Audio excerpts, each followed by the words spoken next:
Good to see you again. It's Nice my to be seen. birthday.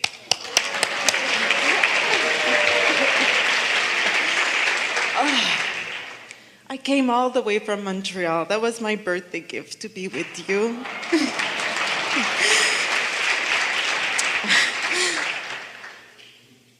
Thank you. My father transitioned a year ago, and I've got a question about the non-physical and my inner self. But I've got a story to say before. Well, when he died, I was responsible of sorting all his documents and all that. And I found that he had bought a land in Bahamas, but he had not paid it all in 1977. And he never spoke about that to no one. No one knew about that, but I saw the documents. And so I just left that, and then I meditate every morning, and I started to feel his vibration. It was clearer and clearer. And sometimes he would show me that document, and I could feel that I had something to do with that. And the land was on a very small island in Bahamas that is called San Salvador. And for me to go from Montreal to that island, it was like very complicated. But anyways, I felt that I needed to go there. And one morning, he really showed me, like, it wasn't the vibration, and I could see that I would be laughing. He was laughing his head out. I mean, he was just laughing. And my father had a very unique tone. He was a singer, and he had like this voice. I just loved his voice, and he had like a very solid voice. And anyways, so I could hear him. And this morning I told my husband, we're going to Bahamas. We're going to go there. There's a Club Med. We're going to stay there, and I'll bring the documents.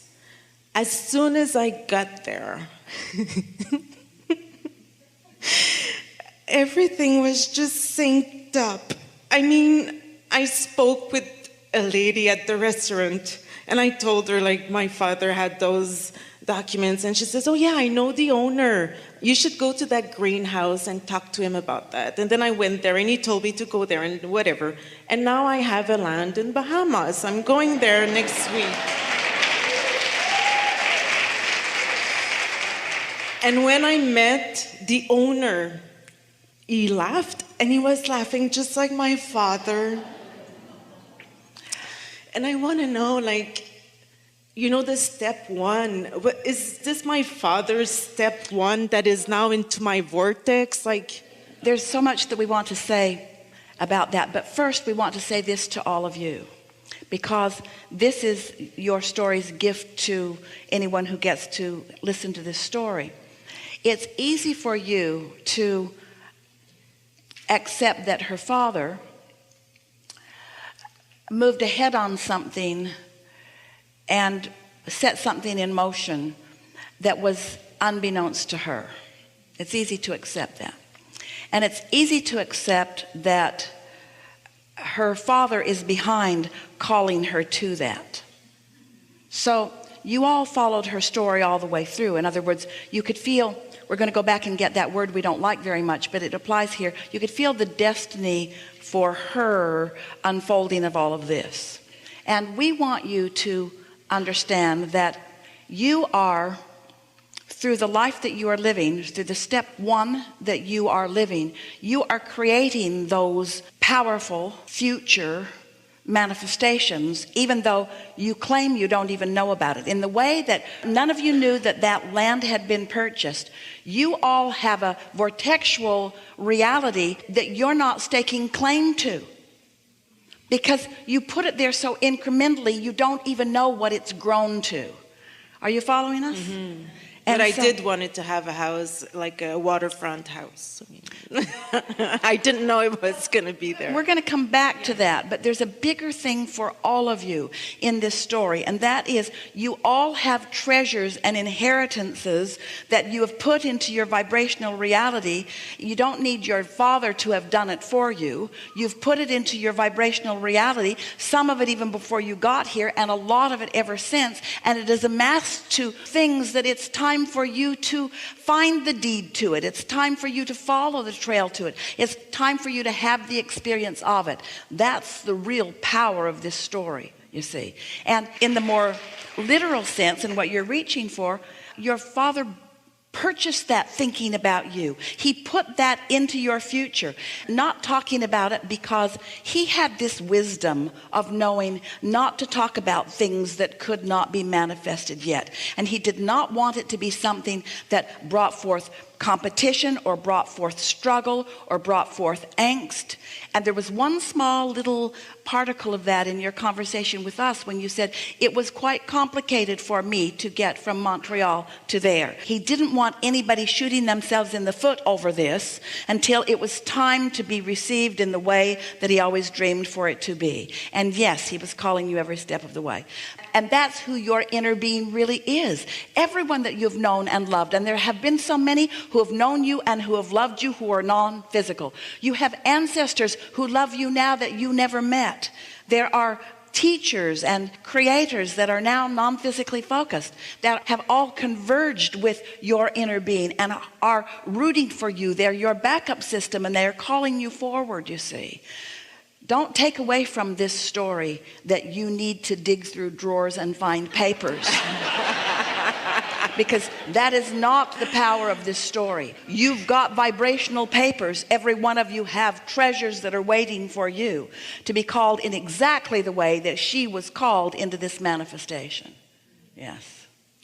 And I get it that I always that to receive those inspiration, I need to be in alignment, and I get all this. But sometimes it's so clear, and sometimes, synchronicity. So we want to talk about that. This vortex is gestated, and it's calling to you.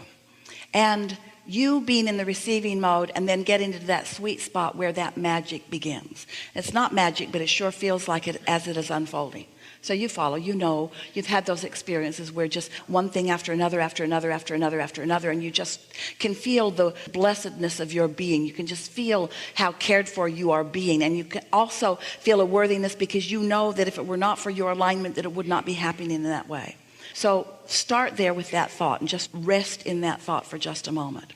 And then we want you to acknowledge that finding those papers caused you to focus with more clarity and confidence than you ordinarily would.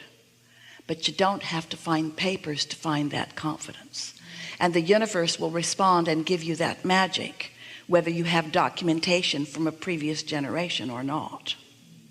We really want you to feel that. Now, it was easier for you in that way. So the momentum was easy. It's like priming the pump. Do you know what that means? Esther's been using that expression, and she was using it with her grandchildren the other day. And her daughter said, I don't think Kate and Luke understand what a pump to be primed even is. And Esther said, probably not. So when you have a pump that's pumping water out of the ground, you have to get the water to begin to come before the pump will kick in and keep it going. And once it has established that, it will keep going. But if it loses that, then you've got to prime the pump again, which usually means somebody has to suck on something.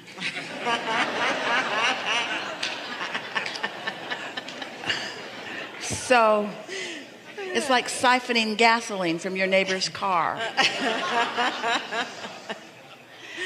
What does it take to prime the pump? Well, in this case, something led to something led to something. But once you found that, there was more momentum. And once you believed in that momentum, then in the absence of resistance, you were just led and led and led and led and led. What we're really saying to you is you don't need a physical person to have gone before you and pre-paved your trail.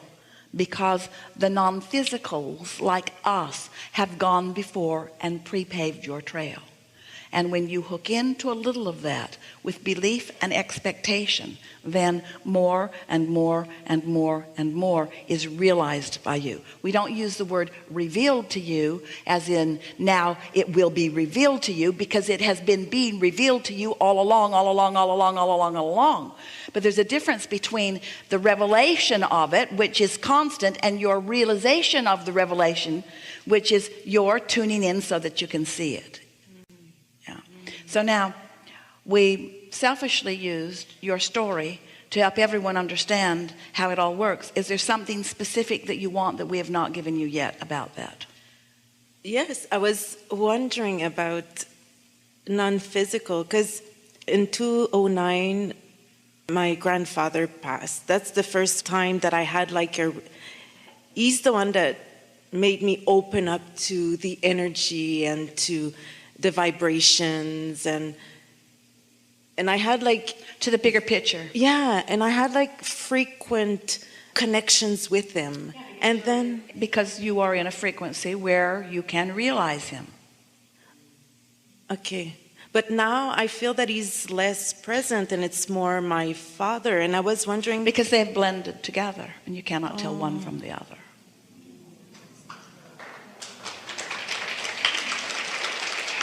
And what difference does it make? No, it makes no difference. When Jerry made his transition, Esther's longtime friend and lover and husband and everything, when he made his transition, Esther did not want him to become part of the Abraham soup. Keep him out separate. Keep him out separate so that I can continue to enjoy him as I enjoyed him. But he merged. He's blended. He's still uniquely who he is, but he's so much more powerful and so much more joyful as part of the powerful whole, you see. It's always that way. You'll do it too.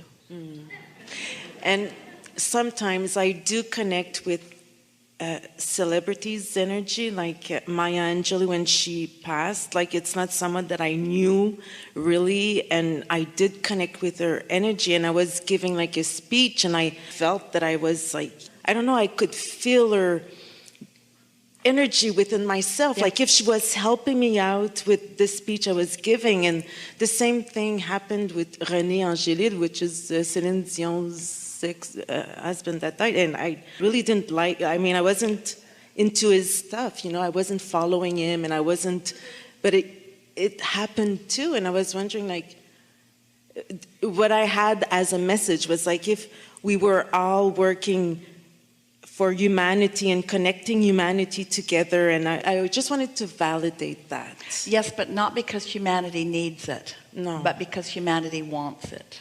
Because in harmony there is not just more power. In harmony there is love and alignment. Alignment is what we are all reaching for all the time. When you know for sure that you have this non-physical energy aware of you and loving you and knowing all things about you, not only who you are, where you are, but what you have created vibrationally and what your future unfolding in terms of manifestations are, don't you want to find harmony with that knowing so that you can know it too? Yeah. Not as an outside mentor who is bossing you around like your parents wanted to, but as an inside mentor who is just calling you to the fullness of who you are. That's what it's like. Thank you. Yes, really good.